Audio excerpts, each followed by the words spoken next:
So I just wanted to make a video about this article that's been released today by the excellent journalist David Rose, who's written this piece in Unheard, Were the Blood Tests in Lucy Letby's Conviction Flawed? Now, I don't want to break any YouTube copyright restrictions. I know nothing about YouTube copyright and what you're supposed to do and what you're not supposed to do, so I'll just take it off the screen now. I just simply don't know what is acceptable. I'm sure it's okay to just have it on the screen for a few seconds and just point it out, but I don't want to tread on anyone's toes, particularly this guy, because he's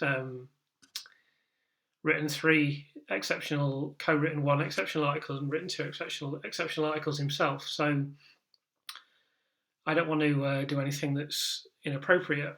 So I'm not going to read from the article. I'm just going to go over 13 points related to this article, and also another article that you previously authored, which was on the third insulin case and how it's clear from this case that the third infant had congenital hyperinsulinism.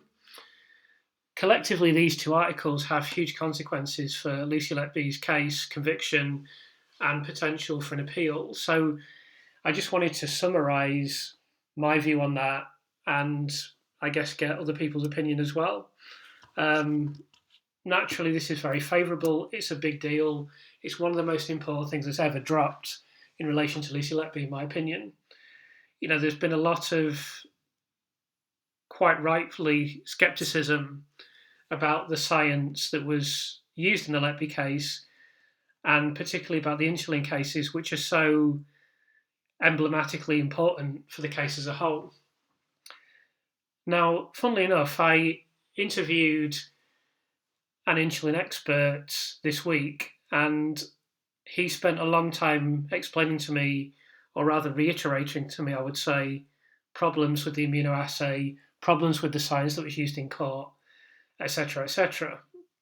Now, I didn't know at that time that this was going to drop to emphasise those problems even more, but I mean, that was very timely. Actually, at the end of this video, I'll show a tweet from Professor Carola Vinuesa as well, which I was reading today, that just happened, again, coincidentally, to be sent by Carola a few hours before this article was released. So there's been a lot of information this week that I've encountered about insulin, having already focused on this quite a lot because of its importance within the case. I should just briefly mention that Rachel Aviv, I'd say by now quite infamous New Yorker journalist, she described the insulin cases as the locomotive that dragged all the other cases in the case along with them. They were carriages behind the insulin cases, essentially, which I think is a reasonable analogy because I personally doubt whether this case would have gone to court without the insulin cases, because if you look at the embolism cases, it's pretty weak. Some of them, the infants just collapse.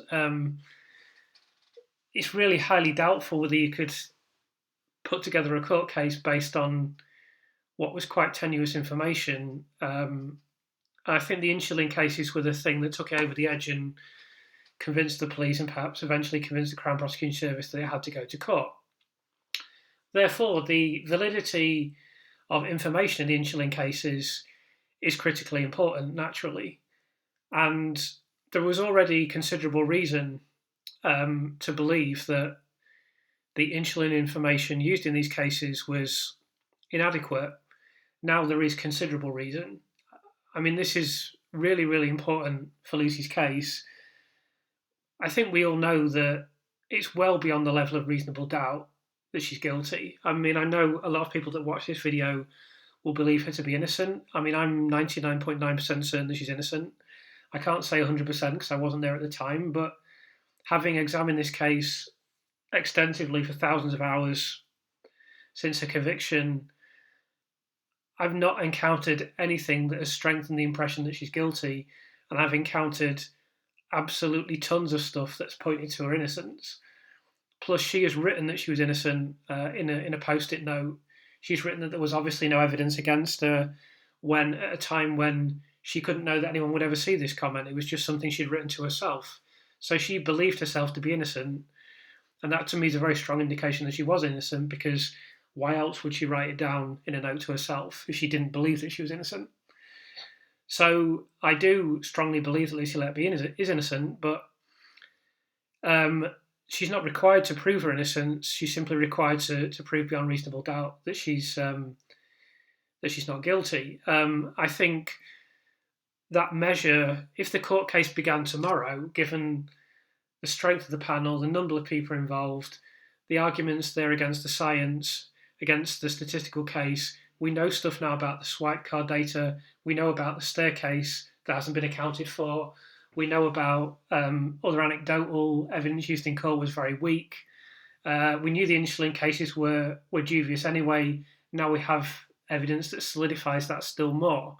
So I think if you put this together collectively, plus the sheer weight of numbers, there's now 24 experts that have contributed to the panel reports.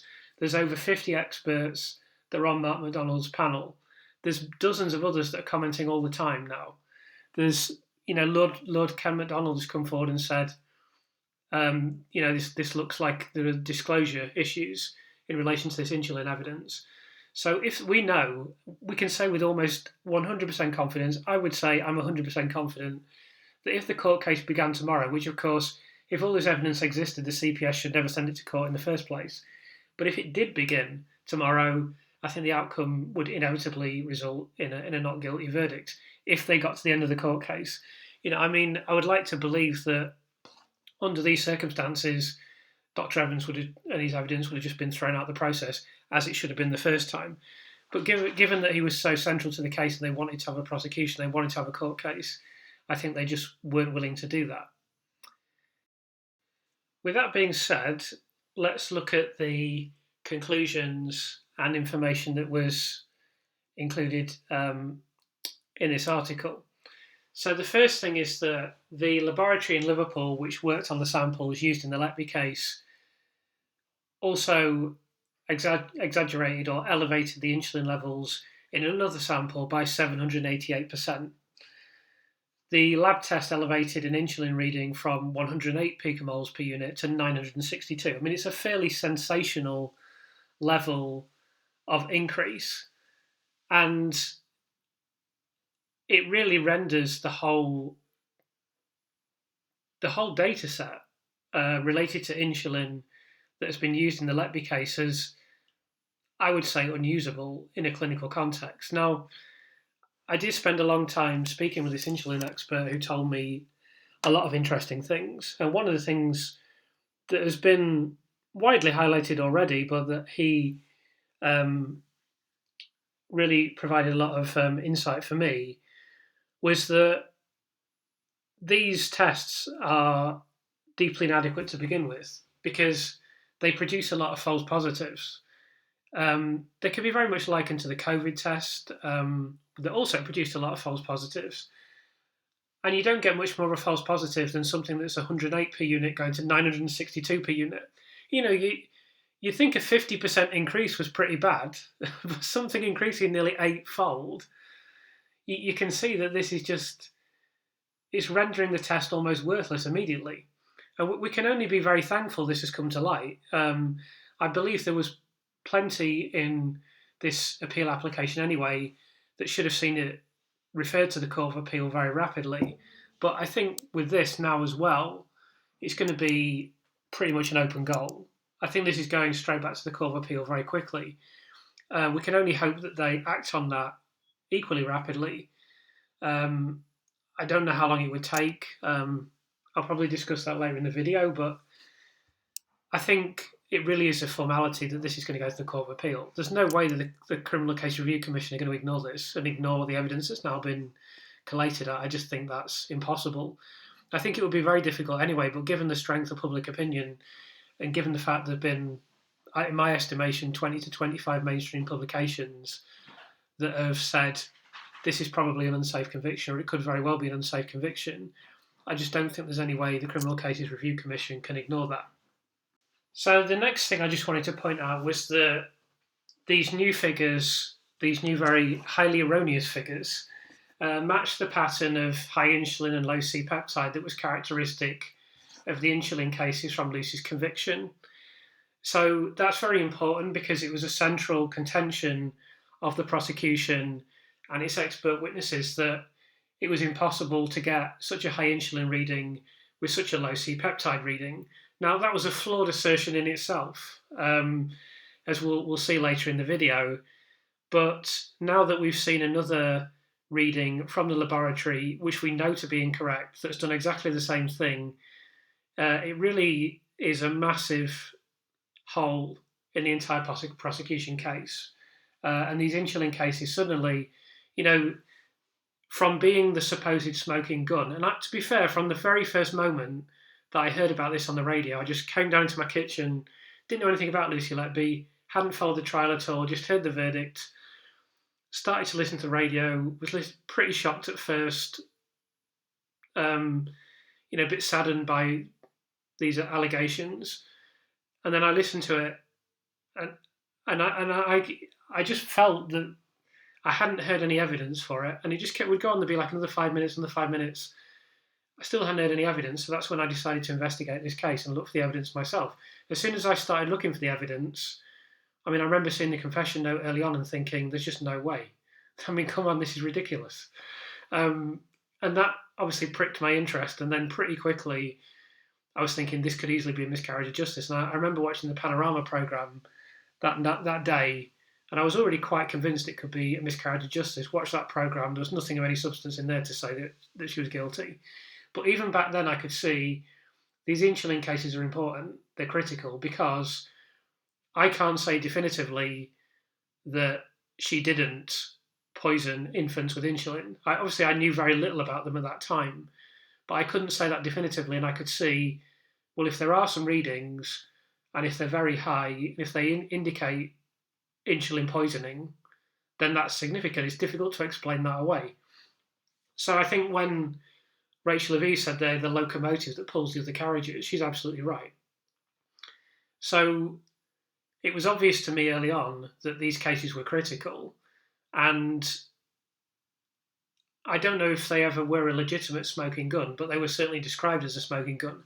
Now we've seen that diluted more and more and more, and now we're reaching the point with this new information that they really have no foundation or credibility at this point.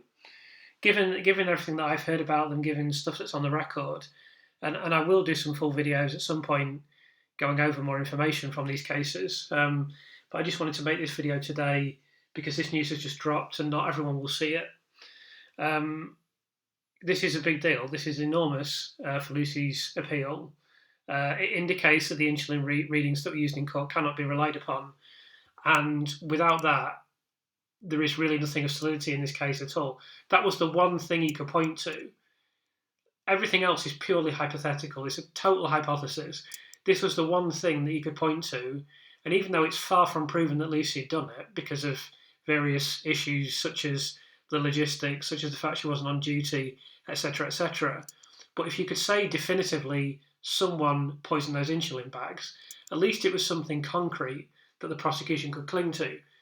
That's over now. That's pretty much completely over now because we know these laboratory results are not reliable. So moving on to the third point, the initial reading that we already had, not related to this new revelation, but the previous reading that was measured and that was used in court, was already considered to be extremely high, including by the neonatologist Dr. Richard Taylor. Now, people that know this story, they're interested in the details, will be aware that he spoke at a press conference, and so it would have been in December 2024, and he indicated his belief that the results were astonishing. Even Dr. Evans said the results were astonishing, and he's right, they were astonishing.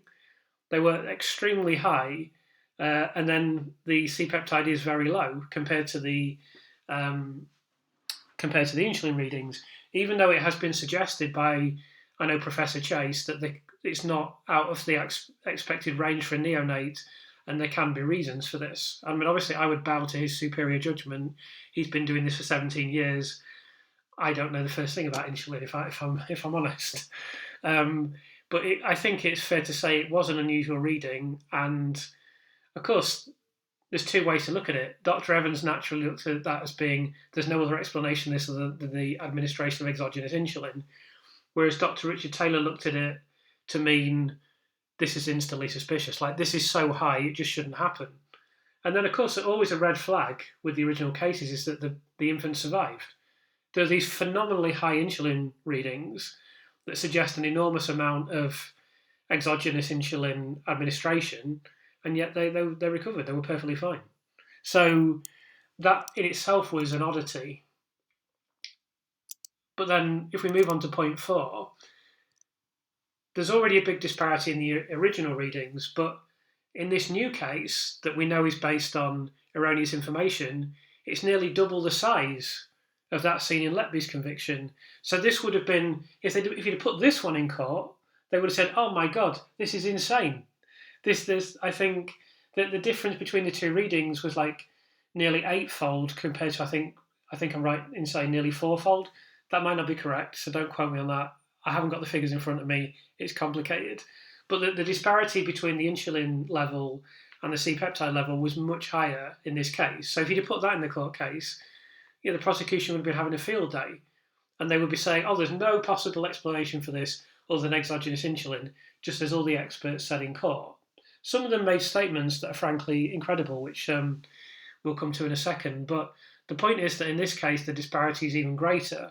And we know for a fact that this disparity and these figures have no validity whatsoever. Now, the next point is, as I mentioned, the immunoassay reading that was used in court was already considered by multiple experts to be inaccurate anyway.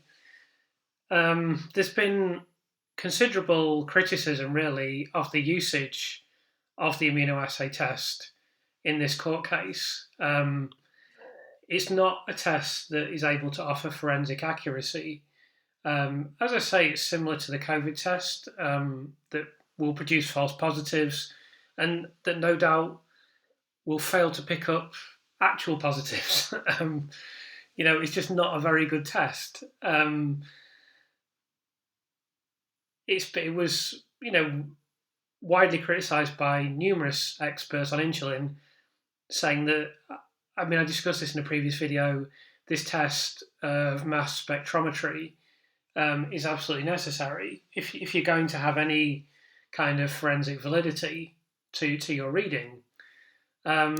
Which brings on to the next point, which is that recent submissions to the US Federal Drug Administration echoed these views when they concluded that multiple elevated readings from the Roche immunoassay test, which is the test used in the Letby case, made its reliability questionable in a legal context.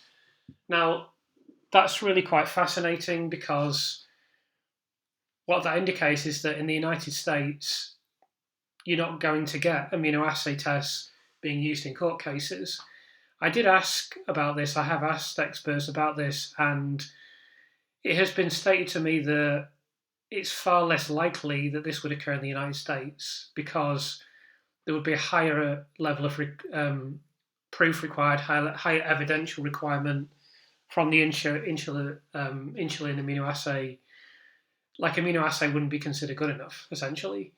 They would require, what is supposed to happen, as we discussed in the previous video, is this is supposed to go to a laboratory. At the time it was in Guildford. I believe it has to be sent overseas now for further testing to actually essentially apply forensic science to what has occurred. One of the significant things about the insulin tests, of course, is that no one flagged them at the time. Again, I'll go into this in more depth in the future, but no one from the hospital cared, no one from the laboratory cared, no one even took it remotely seriously. They did a test, it came up a certain way, they sent it back, the baby's recovered, it all got filed away. It's only a few years later, when Dr. Breary and Dr. Evans got involved, that suddenly this was something that was deemed to be a deliberate poisoning. And there's other evidence from the Thirlwell inquiry that it was noted at the time that the case should have been sent to Guildford and there should have been further tests done. No one was panicking. No one was saying, oh, a nurse has clearly tried to poison a baby. They were just going, oh, look at this test, it's slightly unusual. And then there's all these other comments, both from Thirlwell and in third world documents, and I've heard this from nurses as well, that you get these unusual figures, then you just do the test again and it's fine. Why is that? It's because the test creates false positives. It's quite simple, really. And the fact that it's been used to convict someone in a criminal court and put in front of a jury of laypersons who can't possibly understand it. I mean, I could have been in the jury. Now, I would like to believe that I would think, well, there's reasonable doubt in this case, but I would not be able to.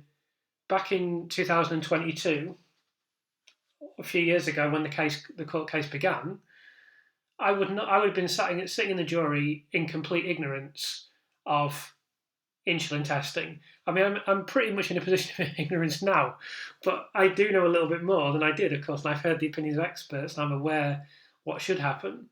I mean, I didn't know what immunoassay was or mass spectrometry. I'm not going to be able to. I mean, I could have found her guilty for all I know. It's critical that you get good science into court. It's critical that you have true experts providing a holistic view and giving accurate information to juries. And if some good comes out of this case, there hasn't been a lot of good so far, but someday, somewhere down the line, a few years down the line, hopefully, it is that this will be addressed. It will be recognised that what has occurred in court with relation to these complex medical and scientific cases is just simply inadequate. It's just not good enough. You can't have a situation like this where people are saying, "Oh, this test is absolutely reliable." You know, that's another point as well. They use the term reliable, which has a strict kind of definition in scientific terms, but it doesn't mean that it's infallible. It doesn't mean that it doesn't create false positives. It just has a certain kind of narrow definition. Again, that's something the jury will know nothing about. But you can't have these complex medical and scientific cases in which essentially crap science is being put in front of the jury, and the jury has to make a decision based on that crap science. In this case, there wasn't even defence experts, but there has been crap science in the past, even with defence experts as well, that has convicted people wrongfully, and that really needs to change because, you know, the layperson doesn't have a scientific education. They don't. I mean, I'm an arts person. You know, I was pretty good at maths, but I never really had an interest in science. Like not on an academic level. So, you know, I passed my GCSEs. That was it. I don't know anything about chemistry or biochemistry. Nothing. I mean, I probably literally don't know anything that's in the A level syllabus. Maybe bits and pieces that I picked up, but most people don't. It's not something that you learn about very much unless you specifically know about and you specifically study it. So these cases that hang on science, it's critical that you get the best experts into them, providing the best science and the best explanation of that science. Not least because the jury is not allowed to look anything up. If the jury had looked up the immunoassay test, they can theoretically go to prison for that because it's contempt of court. So you can't have a situation where you have experts going into court saying, "Oh, these tests never go wrong." Oh, apart from the, you know, like all the time where they go wrong. And apart from the fact that it says on the test that it's supposed to go to Guildford to be confirmed, and that never happened. And apart from the fact no one bothered to look at it at the time because no one was concerned about it. And apart from the fact they do these tests all the time, then they redo them, then get a completely different result. Apart from all that, this is like, you know, solid as a rock. So I can't emphasise how important it is that this leads to widespread reform of the criminal justice system, ultimately. It's not enough. This is not over when the inevitable happens and Lucy Letby comes out of prison because clearly she hasn't ever harmed a baby and never would.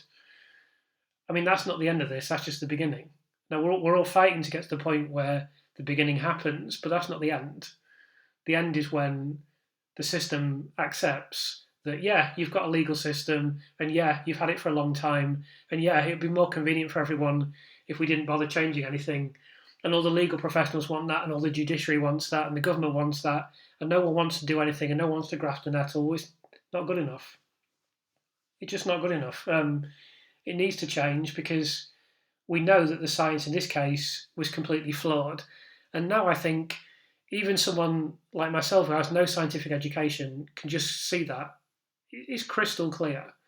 I don't think you need any understanding of anything to see they used a test in court, it was way out, but it can be even worse than that. It can fail even further than it did in the court case. So that's a really important aspect of this that shouldn't be, I think, understated. So, I mean, I've just made a point here. I've already discussed this in the video, to be fair, but it's just the immunoassay test can be compared to a COVID test, which would not give a forensically legitimate indication that someone had contracted the virus. In this case, the immunoassay test does not give a forensically legitimate indication that someone has administered exogenous insulin. It can be a false positive. There can be numerous other explanations for it. Again, this is just to really reiterate a point that I've probably made already. The jury was told that these tests are completely reliable. Dr. Anna Milan said, when the case is going to be sent to Guildford, that's not to confirm exogenous insulin, that's just to confirm what type of insulin it is, which is like palpably incorrect. It's just completely incorrect. Another expert who I find this hard to understand because she'd worked with Vincent Marks, who a couple of people that I've interviewed and mentioned, who was very interested in this case, who's written very authoritative books on insulin. And yet, she'd co-authored one. I believe it was Dr. Gwen Walk. I may not be correct about that, but I think I am. And she said, "Oh yeah, these tests are reliable. It can only be exogenous insulin. It couldn't possibly be anything else." And I find that staggering because I've spoken to so many people and I've read comments from so many people that just say that's just categorically untrue. And now we know it's categorically untrue because of these results. We know that these statements they're made in court were erroneous. So it's very difficult to understand why they were made. That's the most generous statement that I can make. So a ninth point here relates to another article that was published in Unheard. I'll link to this article in the description to this video. I'm not very super professional on YouTube yet, but I've seen people do that, so I'll try to do that. Now, the third insulin case, of course, is critically important because it demonstrates that there was this congenital condition of hyperinsulinism in this third infant, and that was never included in the court case because, in my estimation, it just would have completely torpedoed the prosecution case because then the defence would have known, there was a third infant, they had this condition, that could apply to the other infants. And we also see that there's a significant overlap between this third infant and the other two infants that were included in the court case.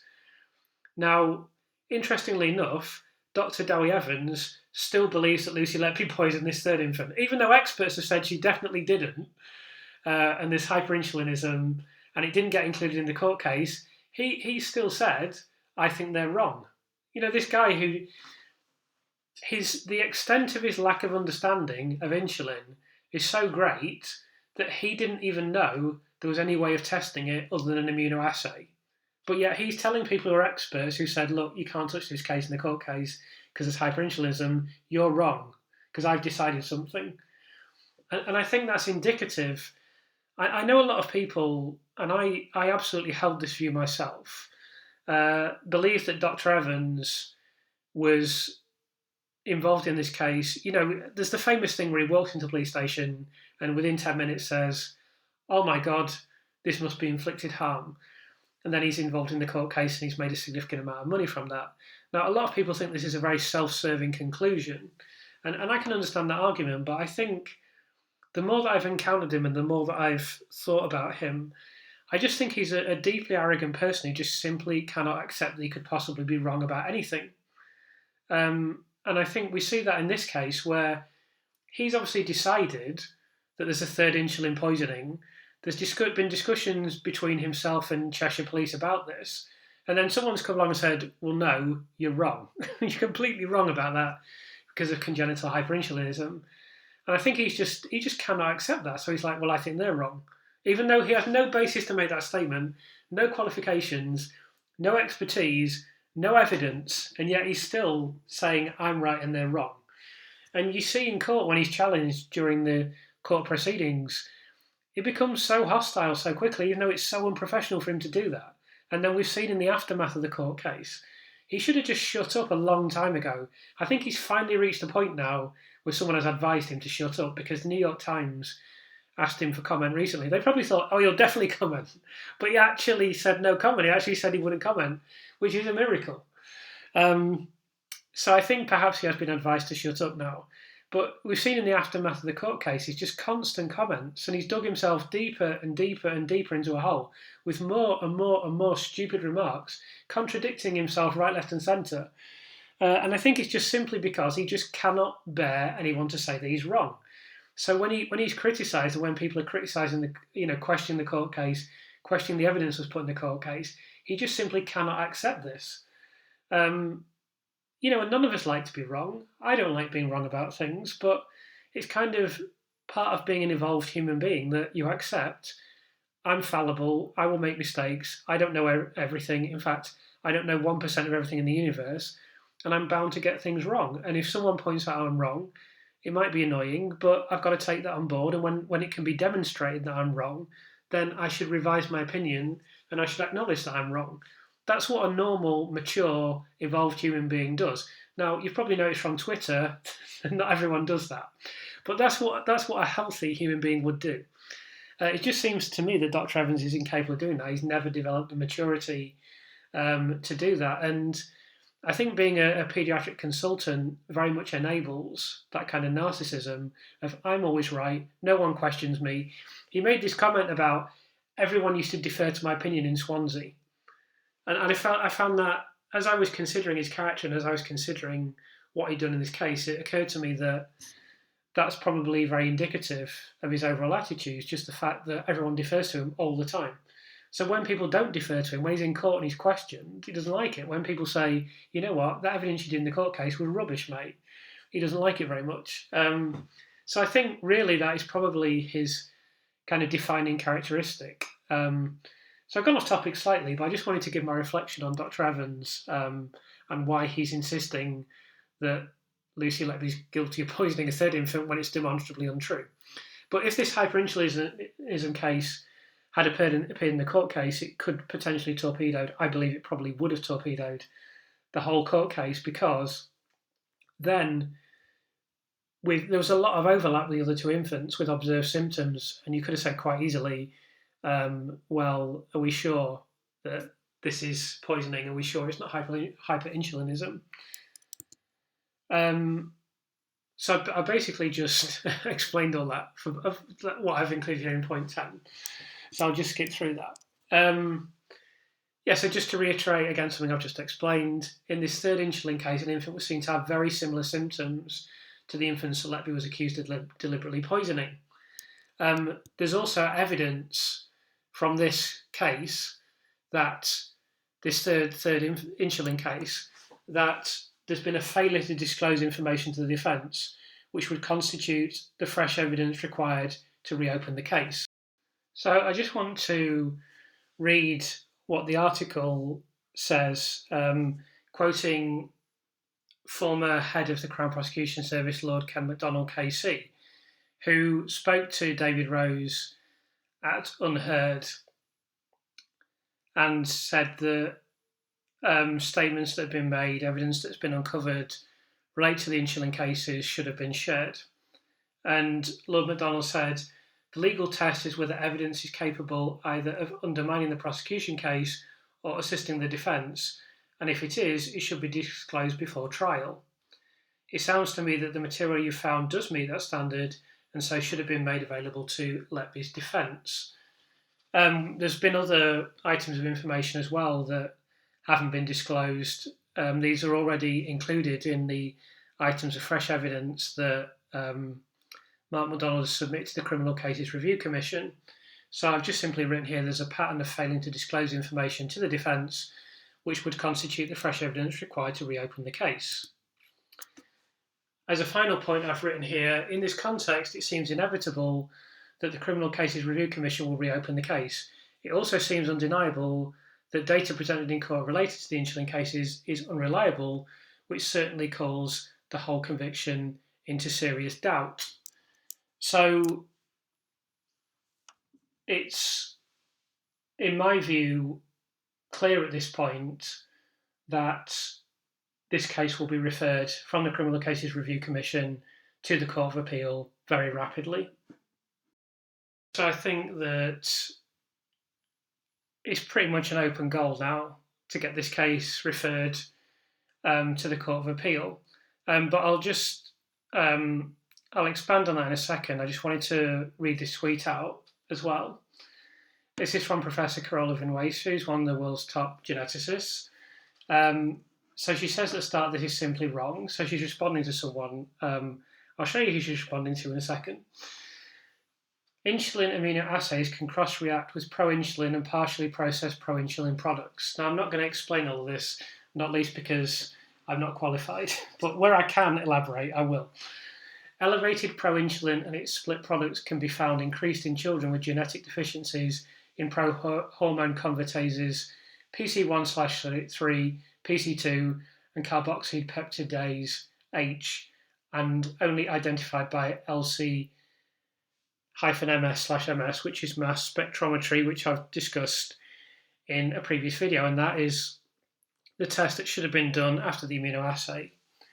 Although the bioactivity of proinsulin and DES-31,32 proinsulin against the insulin receptor is 10% of that of insulin, the plasma half-life is approximately 20 times higher, so they can accumulate in plasma and lower glucose, thus causing the triad of hyperglycemia and falsely elevated insulin/c-peptide ratio by immunoassay in the absence of exogenous insulin administration. So this is just an explanation of how various phenomena can create the readings that were seen in court, and that the only explanation for this is not the administration of exogenous insulin.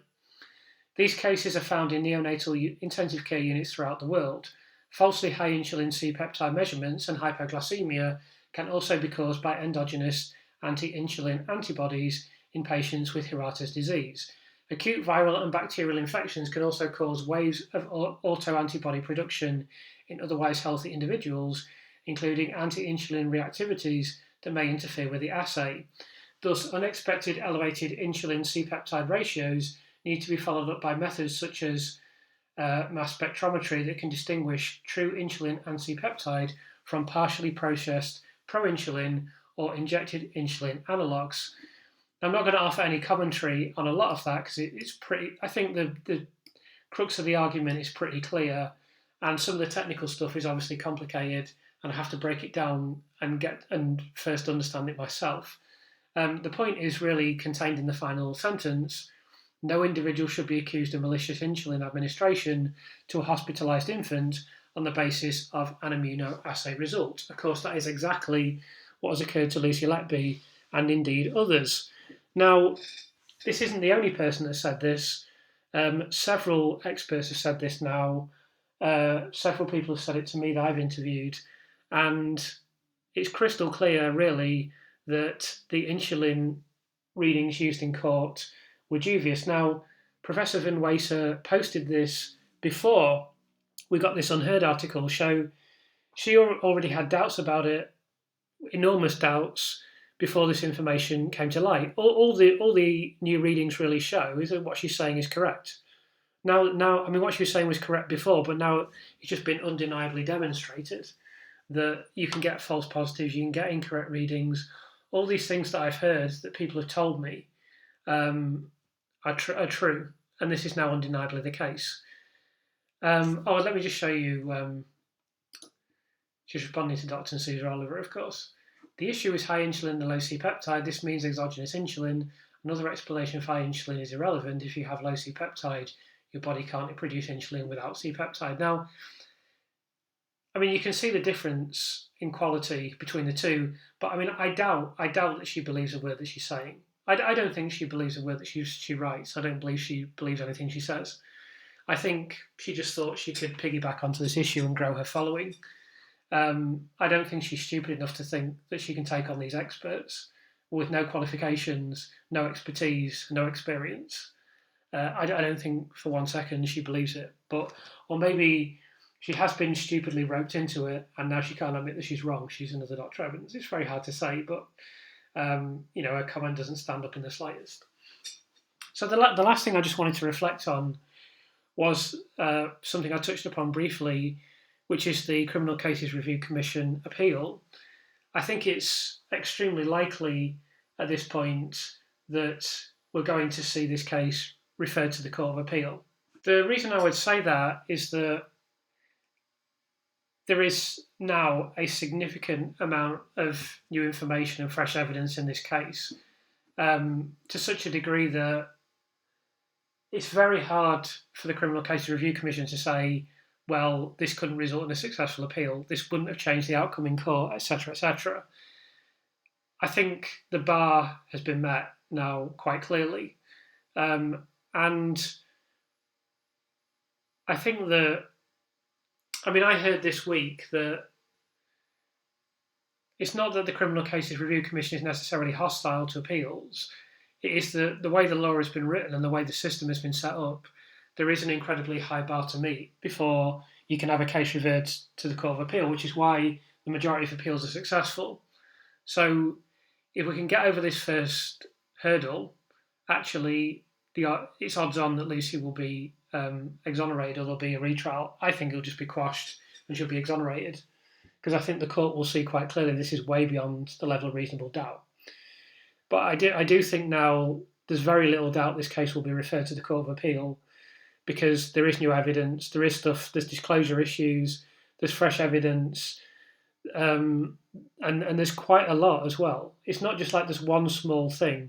There are numerous things that now indicate that critical new understanding and new evidence that should have been included in the original court case, but couldn't be because it wasn't available at the time, has now come to light. And then on top of that, there's disclosure issues.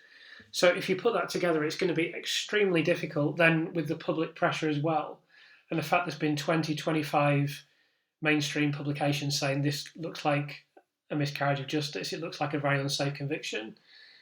It's going to be incredibly hard for the Criminal Cases Review Commission to ignore that and say, you know what, we're just going to stand by the original verdict, even though we know these tests are rubbish, even though we know the statistics in the case are rubbish, even though we know that the one piece of academic literature that's been used diagnostically, the author of that person is now working for the defence and says that his work has been completely misused. We're just going to ignore that.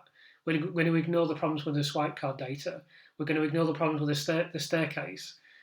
We're going to ignore all of these issues. Oh, Dr. Evans changing his opinion. We're going to ignore that as well. We're going to ignore the complete shift in public opinion that's now very evident. And then on top of that, we're going to ignore the fact that, Lord Ken MacDonald's spoken out.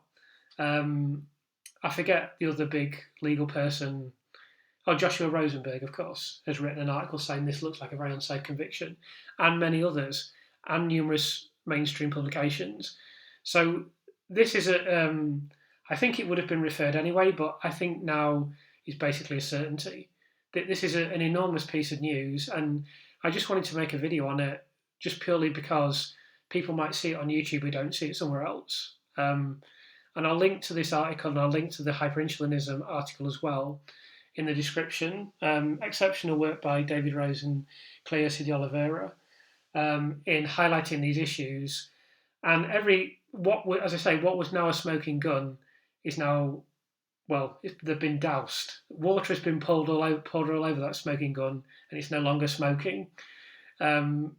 These insulin cases now are very dubious, and I think this is clearly going to be referred back to the Court of Appeal. Hopefully, there can be a relatively quick resolution. It usually takes years. It'll probably take years in this case. Hopefully, it can be 2 years. It's been 3.5 years, I think, in the Colin Norris case. It would be nice if it resolved more quickly than that, but I guess that if we did get a favourable result after 3.5 years, that would still be a pretty big achievement for everyone that's worked on the campaign and everyone that's posted on social media and everyone that's followed the case and spoken out and taken the initial abuse.